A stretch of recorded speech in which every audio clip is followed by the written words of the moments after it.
This song was released October 3rd of 2011, which means I probably wrote it in late 2010, which means that I was 19 years old.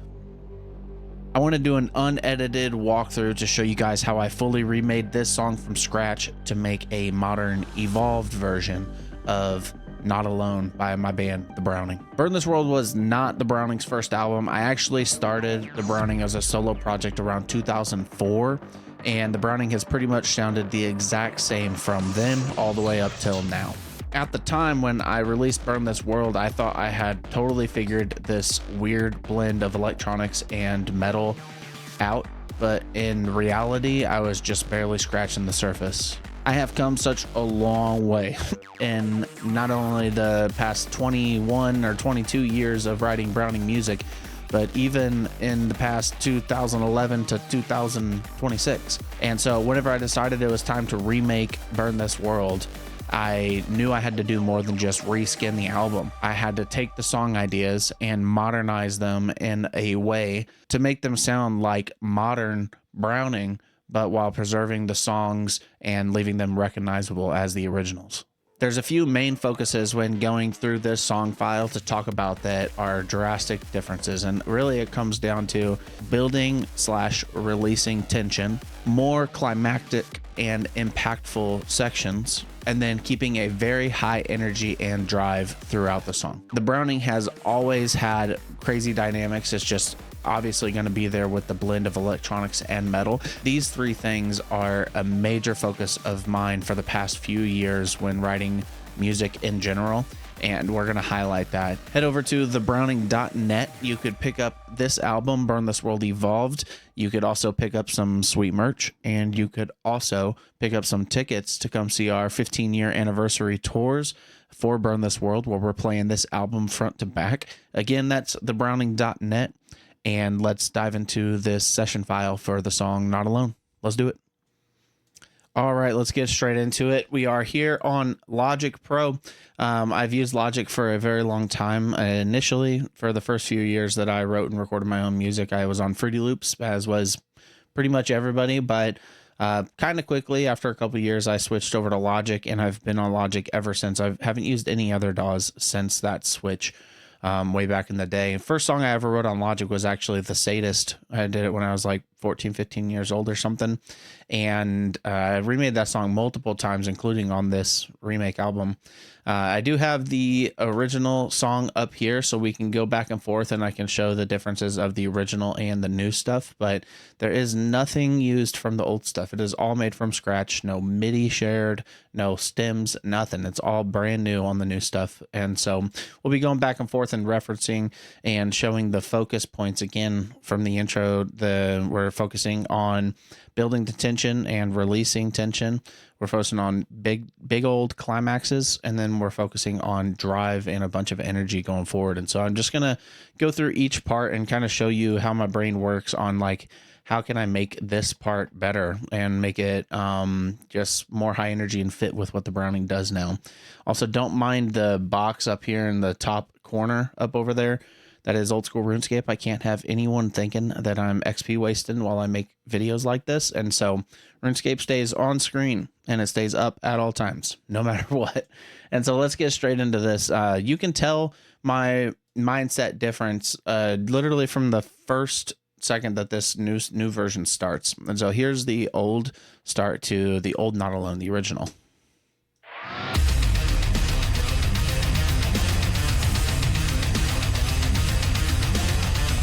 It just swells straight into it, straight into the part. And then you can tell, here's the new one.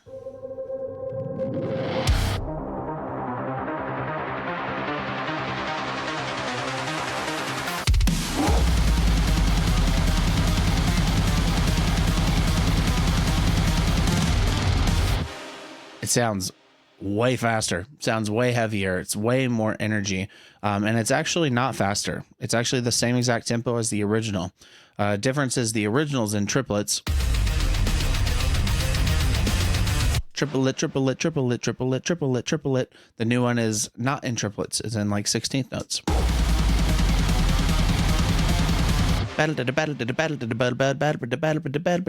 So it's the same exact tempo, just one is in triplets and one is not in triplets. I was really into doing triplet stuff back then because I love bands like Amon Amarth and whatnot.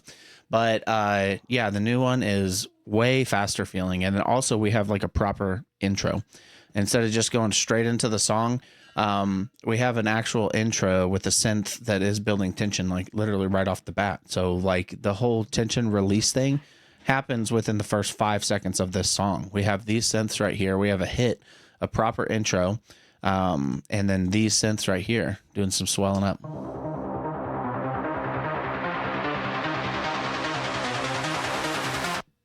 You're going to see a lot of this specific automation right here. That's automating the cutoff of the synth. Whenever you bring the cutoff down, it basically cuts out high frequencies and you just automate those up. It's a really easy, good way to make something fade in without like a volume fade. It has, you know, an EQ sweep, and the big thing in EDM doing like these cutoff sweeps. It's a big thing. But yeah, literally right off the bat, we have a tension and then a stop and then a release of that tension. Whenever I think build tension and release tension, I think of like a big breath and then, and it's literally the same thing with the music. Like you can imagine taking a giant breath during this whole intro, and then when the blast beat hits, just releasing that big breath.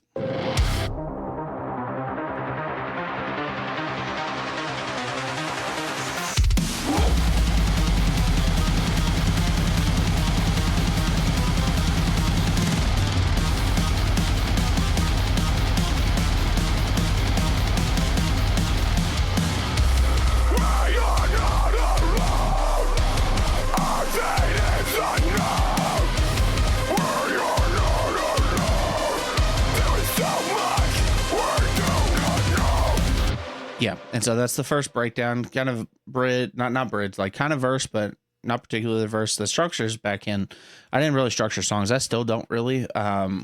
You know, there's not really verse, chorus. That is not a thing from back in these days. But this is kind of the main motif or whatever you want to call it, whenever it hits in this synth. But even here, even this part, so this is technically whenever it first drops, but even this, you can tell, I'll show you how. So this blast beat was a build, tension, release for this breakdown. This breakdown is also a build and tension release for this verse. Almost every part is a transition to the next part. That's kind of how you have to view it, or at least how I do. And so underneath this, so let's listen to the original on this part, right?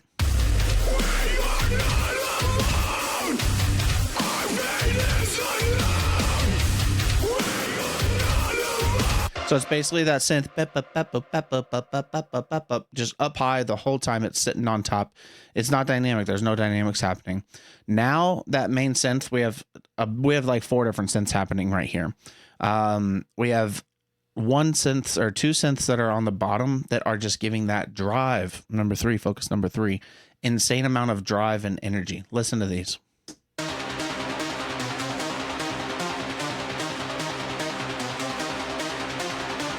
That just sounds like running. Whenever you hear that, it sounds like sprinting, like someone is just running. That low constant just going the whole time. That is also building tension because there's not like a chord progression that resolves. It's just the whole time.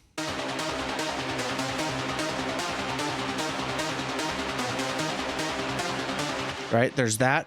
But then on top, to highlight that, you're going to see me do this a ton in all of my music, is you're going to have something in the background that's giving momentum, which is this synth. Both of these right here put together.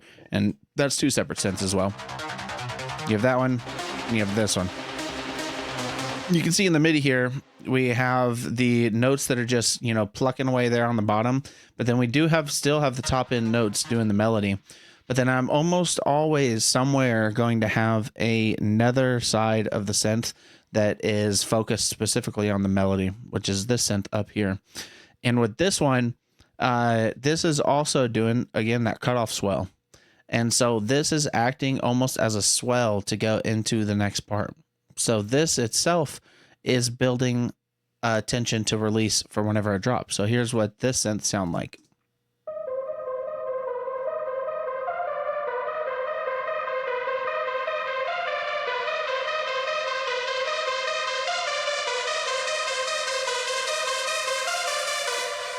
So that is also building tension to release into the next part.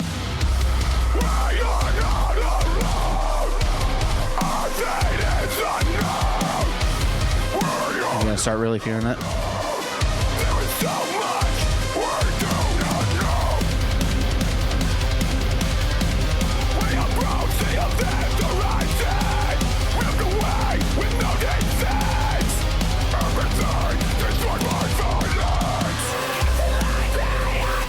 Couple things to talk about here.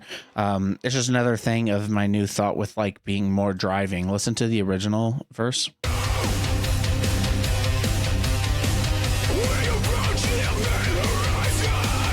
It's essentially the same, besides that's a two-step beat, where the new one is like a back, you know, which again just gives more of a instead of like a groovy. Like this sounds more groovy.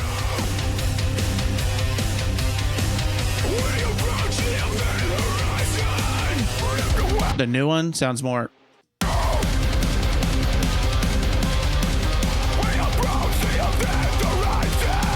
So even just those differences in drums, the riff is the exact same as the original, but just the drums itself makes it more drivey. And then this next part is a big switch up that is a much more modern metalcore thing to do. And it's also a good part to talk about the guitars. You can see the guitars are all MIDI guitars on this whole record. The Browning is an electronic metal band. I like it to sound electronic. I like it to sound digital. It's just a sound I like.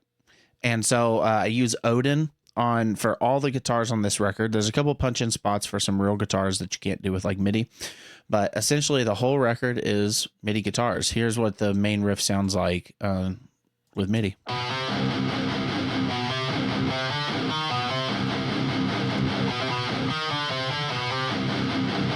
Right? You can tell it sounds like every single note is punched in, is because when they're making MIDI guitars, they are. But bass is also MIDI. And one thing, the secret sauce here for these digital sounding guitars that the Browning does is also down here. We have a synth layer. There is a synth layered at all times doing exactly what the bass guitar would do, right?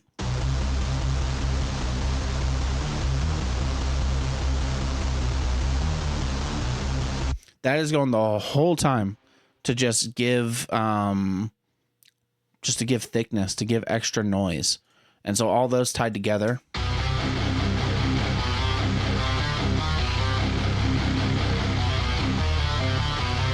It's super thick. And so, yeah, all the guitars are MIDI guitars, and that's intentional.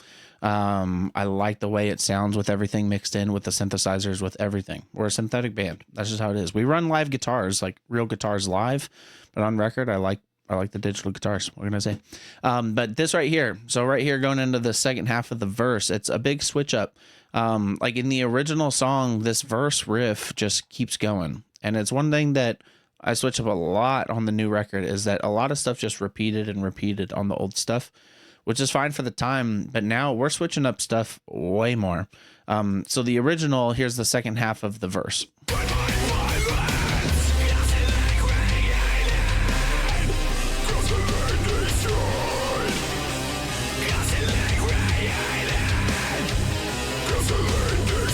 So the guitars do the exact same thing, but the bass does like a more chuggy type thing, you know. Dun dun dun dun dun dun dun dun dun. It just chugs with the riff.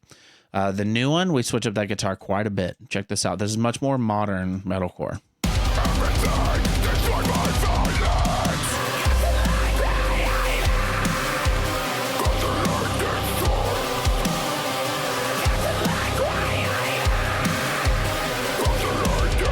Good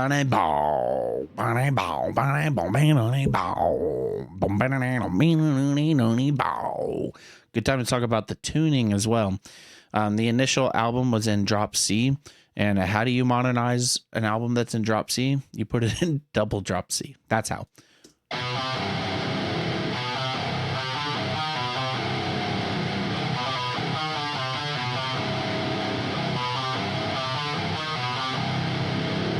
Yep. And so I love that. That is a very modern thing to do there. You go from the standard metalcore riff to the more modern kind of djenty sort of riff. And so that's not in the original, but it makes it hit so much harder. It's way more impactful.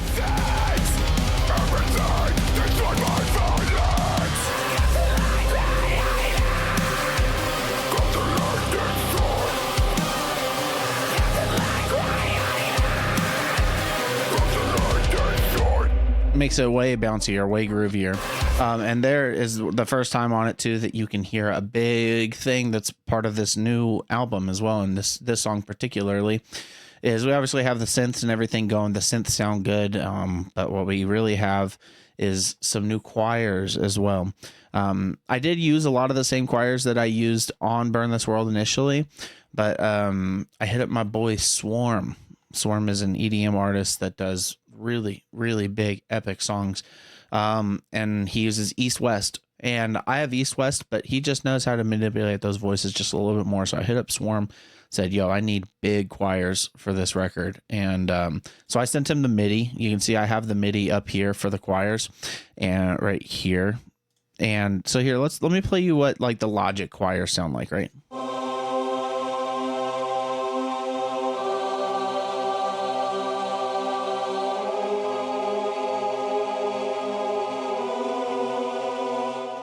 So that's the choirs that I basically used on Burn This World, and I was going to just do that on this as well to give it that sound, but I was like, dude, Swarm, send it to me. Here he is.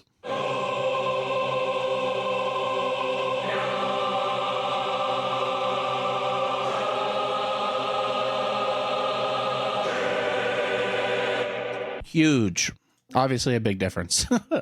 And so I'm really glad that I hit up Swarm, and he did a great job on all the choirs for this whole record.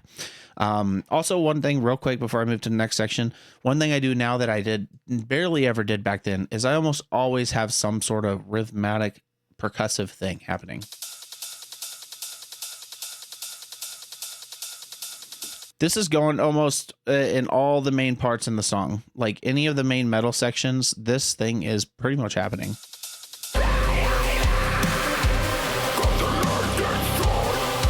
It's a really subtlety that you probably can't really tell is there until, if it wasn't there, I feel like it would feel different, but maybe that's just me. So this next part, pretty similar to the original, one of my favorite parts. It's built pretty much the same, but yeah, let's listen to it.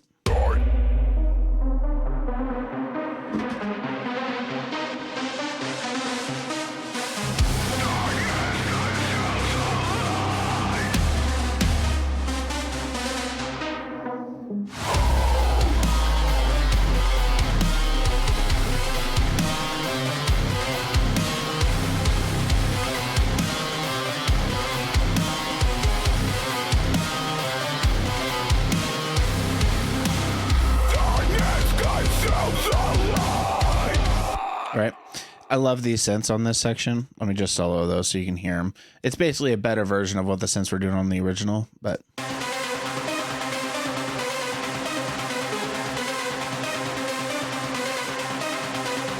God, I need to do a hard techno remix of this. That with the God, that'd be hard. Anyways, love the way those synths sound. Then we go into the breakdown, and we have a big thing to talk about here in a second. I'll show you that.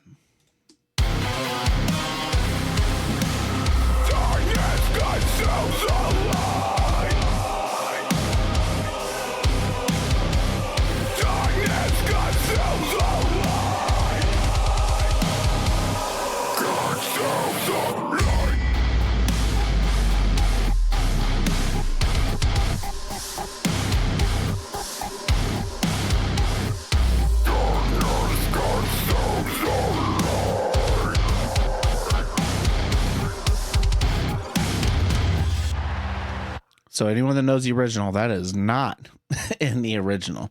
The Brownie did not do things that heavy back then. Not many bands did, though. And so, yeah, as part of modernizing the record, it's like in the original song, after the verse, like this first breakdown was the climax. And that goes to our number 2 main focus, that we need bigger climaxes. So let's listen to this initial climax. It was this.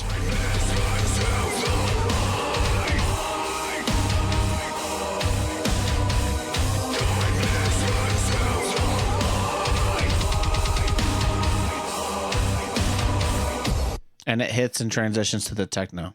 That was the climax. That does not hold up in the modern world. Like, I was just like, dude, we need something way heavier than that. And so my thought was just freaking slump the tempo down, drop it down, cut things off, big tension release. So right now we have a, I mean, we have a buildup that's a big tension release in this thing, right?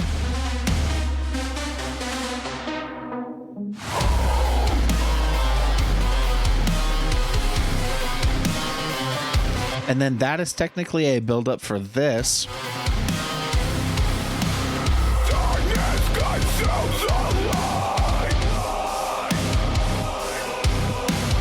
But this is technically a buildup for this.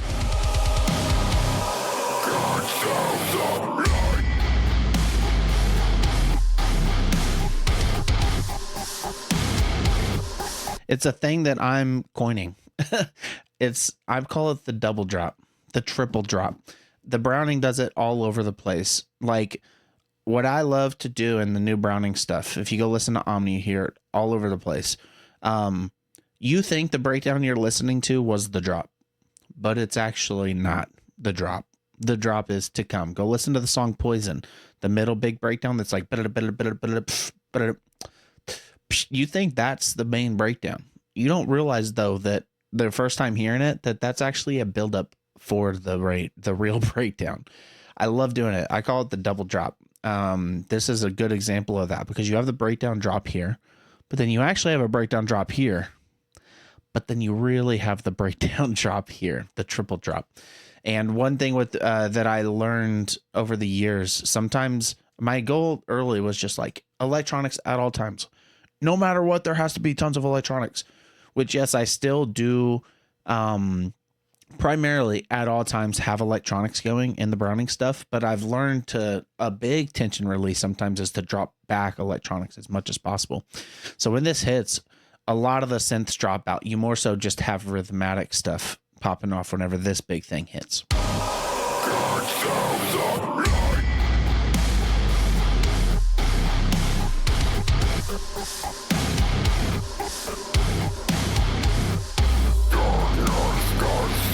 So it's mainly like all the synths go away. It's a big release and it's just a big slump, just to kind of take everything out.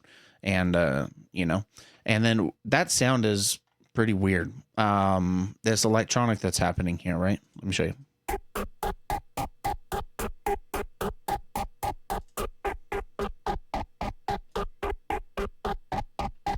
Now, that is a loop from a Hades loop from a hard techno pack that I had started using whenever I switched over to hard techno. And but let me show you that without the effects chain right over here. Okay, here's my effects chain. Take out all of that. And here's what the loop initially is.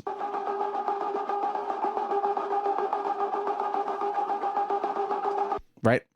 And so, like, whenever you get a sample pack, don't just drag in samples and just use them. Sometimes, yeah, it might just fit. But take those samples and see how much you can twist it up. So here's the original sample.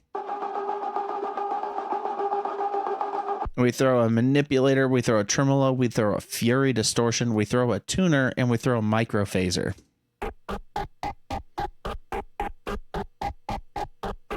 And we get that. And so really, sometimes, honestly, I just start throwing filters at stuff and just see what it sounds like, and then just start twisting stuff up. A tremolo is something I use nonstop to make samples like tighter, to sound like they were meant to be this from the beginning. And so I use a tremolo to basically just have the spots stand out that I want to stand out and really tighten this up, because you can see this thing is doing all sorts of stuff, but I just wanted, that eighth note, wop, pop, pop, pop, use the tremolo to do that. Because even without the tremolo, that's without the tremolo.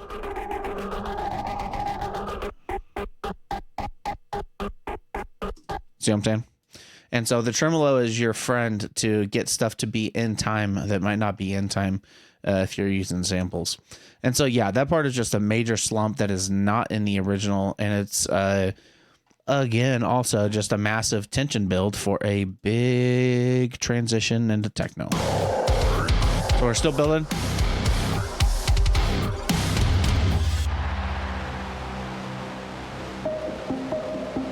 And oh my God, the new techno. It's a big thing to talk about, dude.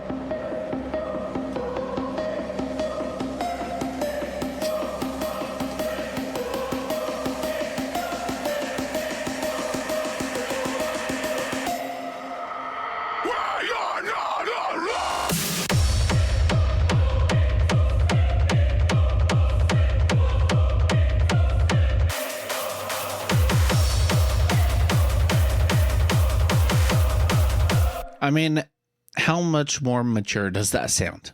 Let's listen to the original techno drop.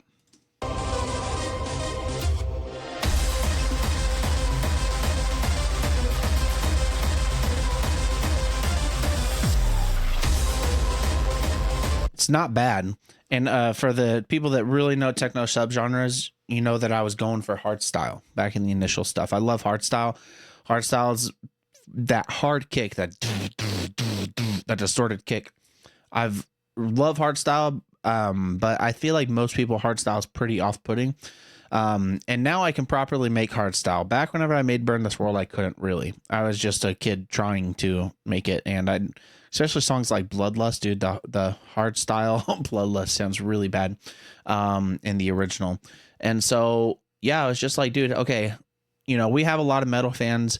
I love hard techno. Hard techno, I think, is the perfect techno genre that is still really hard hitting and driving, much more driving, but is more palatable to like a standard metal person. So, and to me too, like straight up, I like hard techno more than I like hard style. And so the techno now is all verted to hard techno. Hard style is very bouncy, very boom ba boom ba boom ba boom ba boom. Where hard techno, again, very drivey, very. And so I'm going to show you these kicks. These people, Hades, they have really good hard techno samples. A lot of stuff is just having the correct samples. Listen how hard hitting these kicks are, dude.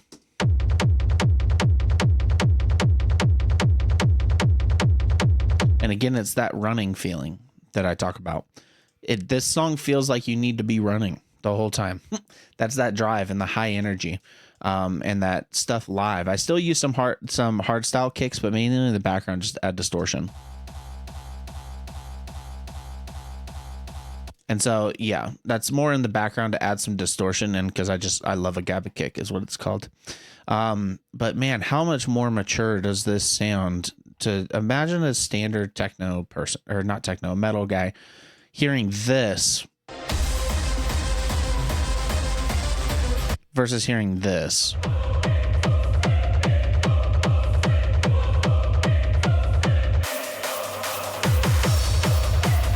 It's just epic. It's huge. It's dark. It's way more mature sounding, and I love this. I cannot wait to play this crap live. It hits hard and it is just driving. So I absolutely love the new techno stuff.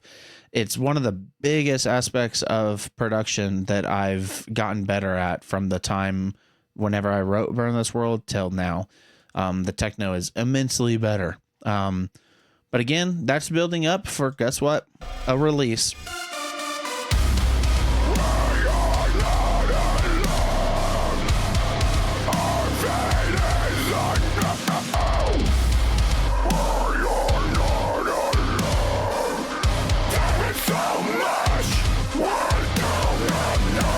Now that part's basically the same as the original, just sounds better. Also, one quick thing to talk about with the techno part as well is I used to make the techno part so busy because I thought to be climactic and to be a release, you had to have everything happening at once. So the original techno part has like 3 synths, a choir, all this stuff happening all at once, like 2 different kick drums, everything. You can hear a choir in the background. which is cool. And you can hear that synth, you can hear multiple kicks, you can hear snares. In the new one, it is the main kick with some really background kick layers. And then it's a choir, dude. And also, again, the Swarm choir. This originally wasn't here. I was going to do a synthesizer. But I was messing around with this buildup that did have the choir building this.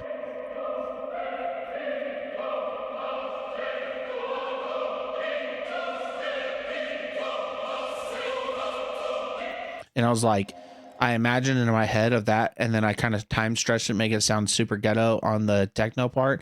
And I was like, oh my God, Swarm, you need to send me that choir at 150 BPM for this hardstyle part. And you can see it says extra choir for Jonny. Swarm did it up, he bounced it down, and this just sounds so good.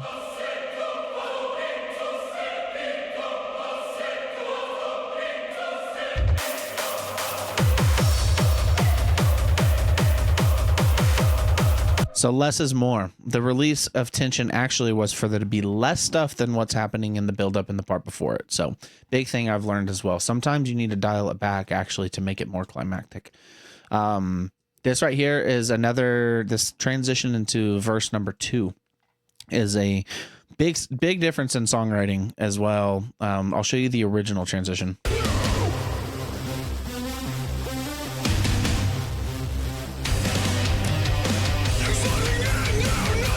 You might hear that and be like, that's fine. Nothing wrong with that. But look at even just the WAV file of the song, right? You can see it, what the problem is. It hits and it's just flat. It hits and then it's just flat. It's not dynamic. Hits and then it's just a flat synth, one volume.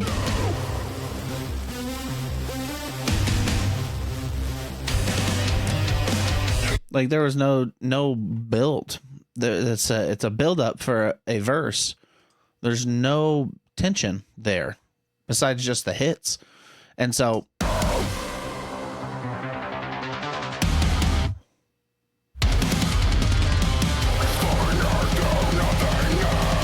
there's almost nothing more intense than dead silence. Look at this hard cut. Again, we do the cutoff fade.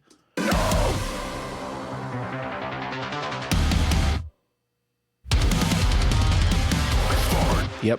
And so like dead silence is your friend whenever it comes to suspense.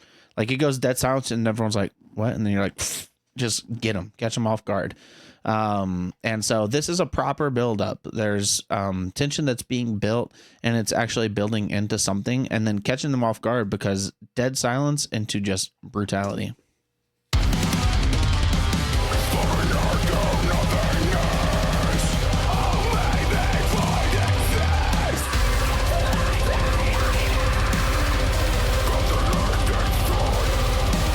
And I gotta say, the drums in 2010 versus drums in 2026 are night and day, dude.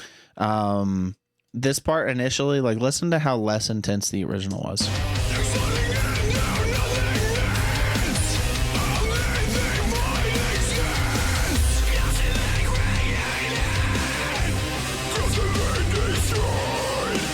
Again, it just loops, like I said before. So much stuff just looped and repeated, not just with the Browning, just a lot of stuff. And there's nothing climactic that happened there. It's like you're on a boppy doo-doo, and then it just kind of keeps going. But now we actually drop this crap. It's super intense into insane double bass. Something climactic happens every second.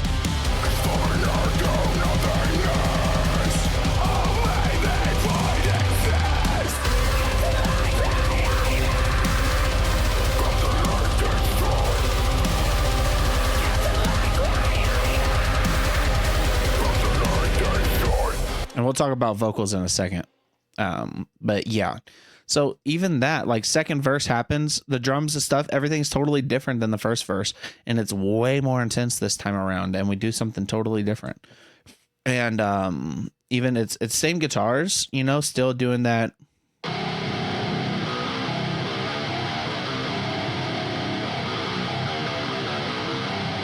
But the drums just add so much intensity. And so, yeah, big thing. That verse is a big, example of the difference of my old songwriting versus new songwriting, of building tension and climaxing properly. Now, a big thing. Let me show you the ending of the last song, the big moment, the biggest climax you can imagine. Let me show you the 2010, 2011 version. Ready? This is the massive drop, the ending of the song.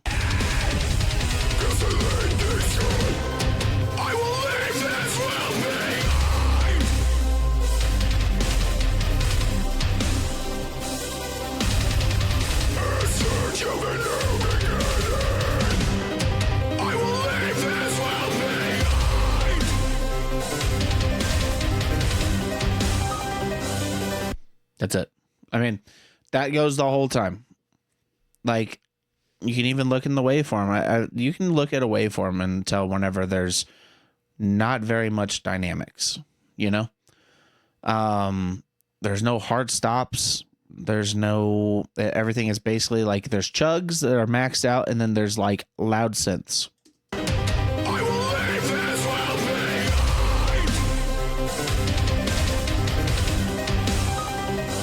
And again, there's 17 things happening. There's a piano here going, doing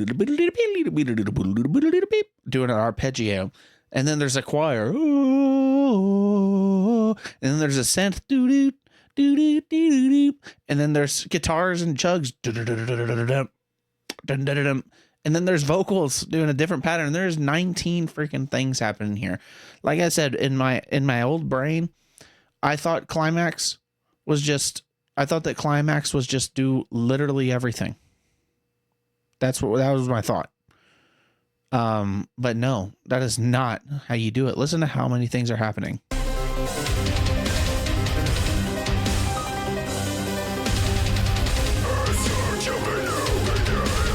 There is so much stuff happening there. It is wild, actually. So now let's listen to the new climax.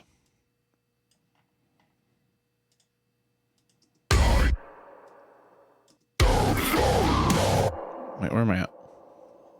Where are we? Oh, see, I was looking at this wave. I couldn't even tell where the ending happened because it just looks the same. Okay, so there's the verse. All right, let's go over here. Yeah, there it is. You can't even tell by this wave where the climax is happening at.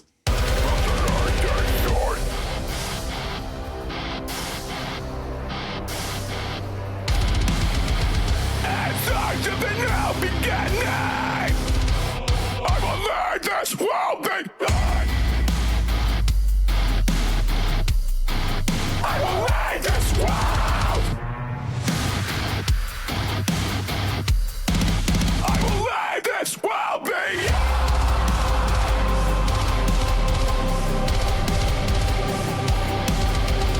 It's time to be now beginning. I will lead this world beyond.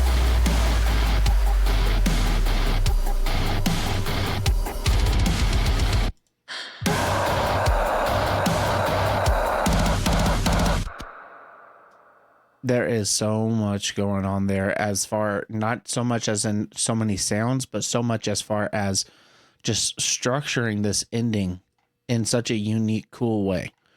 It's obviously a totally new part from the original. Let me again remind you of the original, okay? One more time.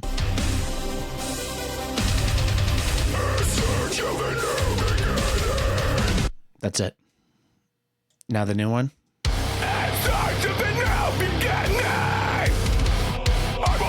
This will be mine.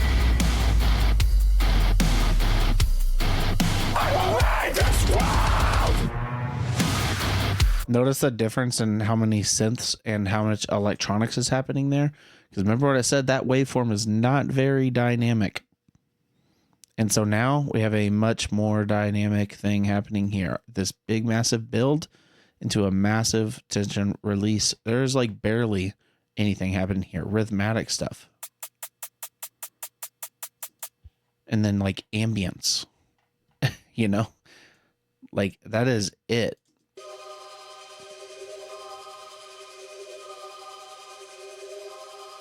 You're talking super minimal. This will be mine.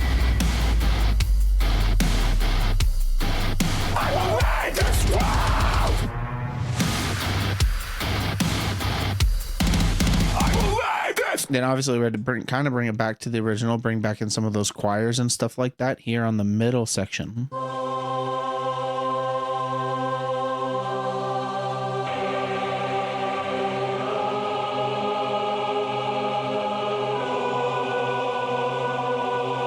But notice there's not a piano layered on that and a synth layered on that and vocals layered on. There's not a bajillion things layered there.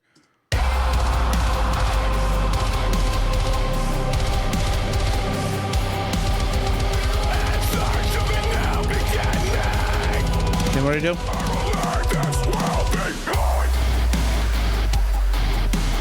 We release it again. We build that tension again. And then we have another release. Like I said, the triple drop, dude. You thought the drop was here. And then all the choirs and stuff kick in here. Then you're like, oh, that's the drop. And then the actual drop is the end where everything cuts again. The triple drop. My favorite part of the song.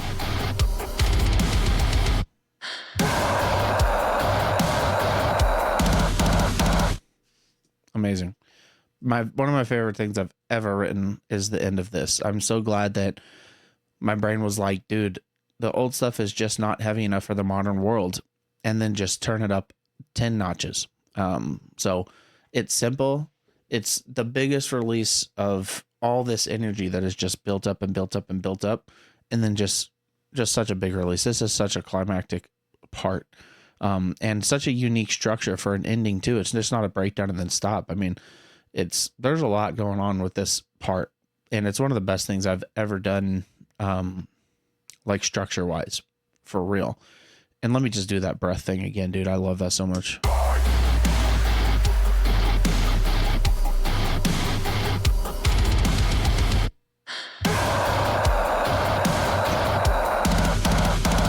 It's actually that breath, because I did that gap. I was like, dude, dead silence. And then I heard like a little, just to keep momentum going, to keep it bounce. It's like, what if it was a breath? And I went and my band, The Defect, there's a song we have called Eternal, where my wife says, when you close your eyes, what do you see?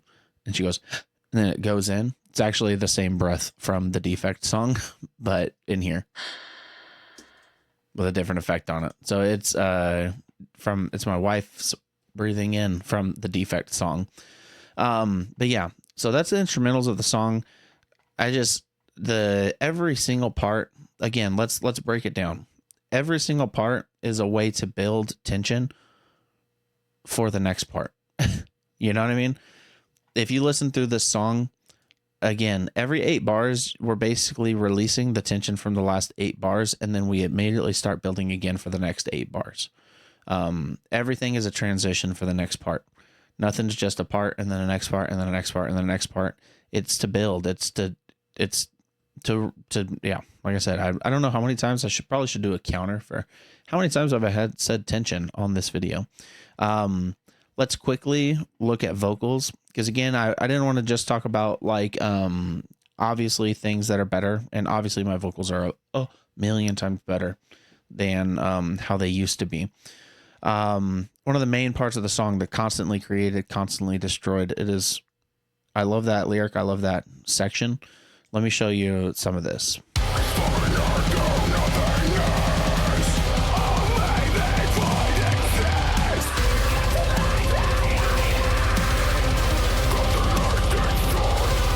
I did a super heavy song a couple years ago that I never released. It was a super heavy slam song, and Keem was like, dude, you have to start doing vocals like that in Browning stuff. I was like, okay, F it. So you knew Browning, you're really hearing my range. Like, I still did these vocals, but I did more of like high mids. I didn't do actual proper highs like this.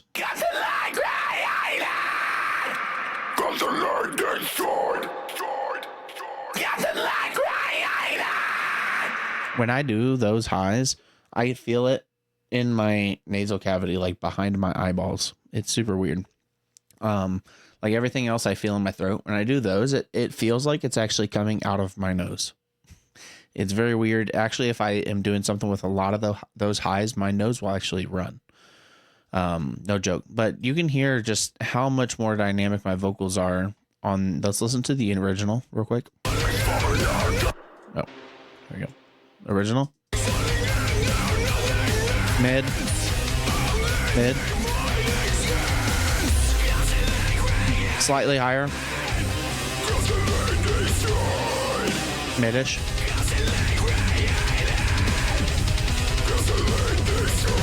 Right there was kind of like my bottom line of lows. And but now it's on another level. Exploding into nothingness. So it's a low to mid.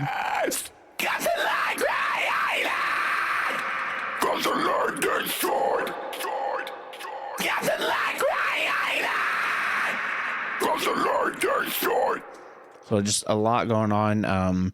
More effects as well, again, to kind of transition different parts. You can see like there's these vocal swells right here.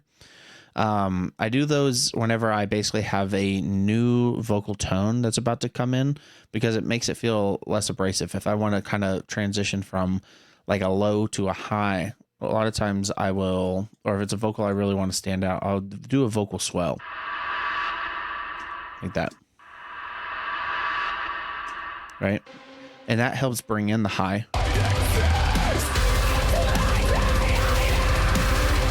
Once again here.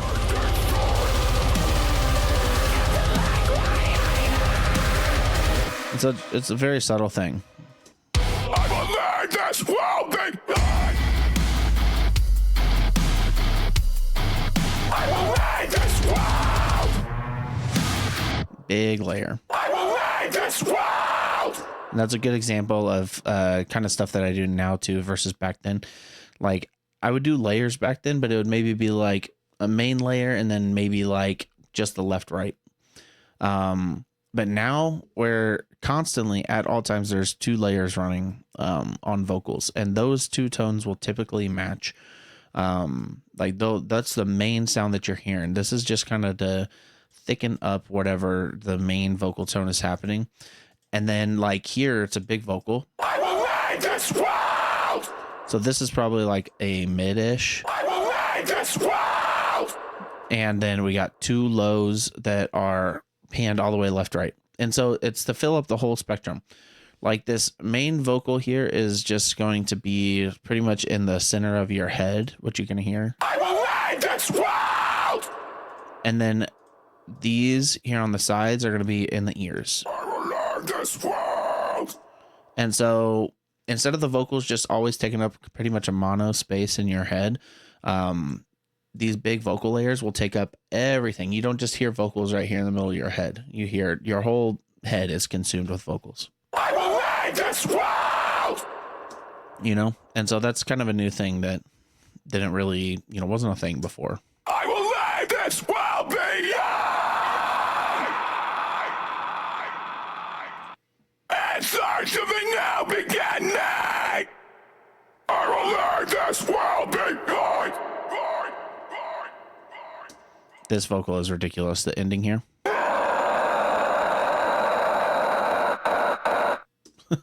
Just actual noise. Like whenever I do some of these layers for the backgrounds, sometimes I sound absolutely ridiculous, but it's not there to sound cool. It's there to literally add noise.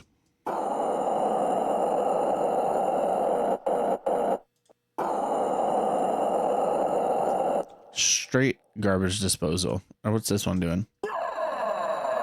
Okay, so that's to add intensity. What's this one?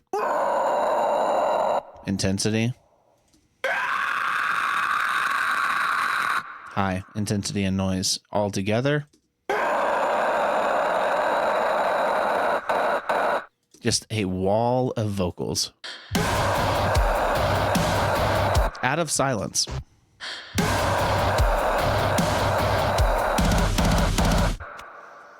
Amazing. This song really is just it's one of my favorite ones from back on that. And yeah, I mean, there's just so much stuff. And also here, we didn't show this at the beginning, 106 channels. You can see 106 channels. That's a lot, especially for a standard band, but I've gone up to, I think Hive Mind was near 300 from what I remember. But yeah, that's it. That's Not Alone. That is Not Alone from Burn This World, Evolved, the evolved version of it. Like, you can tell every single part now is thought about and how it works with the part next to it. Where back in 2011, 2010, I just did it. Didn't really think. I thought about it, especially back then. Like, I feel like I was really thinking about it, but now whenever I look at it, I'm like, man, I wasn't as, on it. I wasn't as like really thinking about how this part affects the next part and affects everything. And so, yeah, I hope you guys like that. Let me know down in the comments any other songs you want to hear. I'm probably going to do it for more of them. I would definitely want to go back to Omni and show some songs off of Omni as well. And then make sure you head to thebrowning.net and pick up this album, pre-ordered right now. And then also pick up some merch and pick up tickets to come see us live, because this stuff is going to go crazy live. So thebrowning.net, comment down below. Let me know other songs you want to hear. And appreciate you. We'll see you in the next one.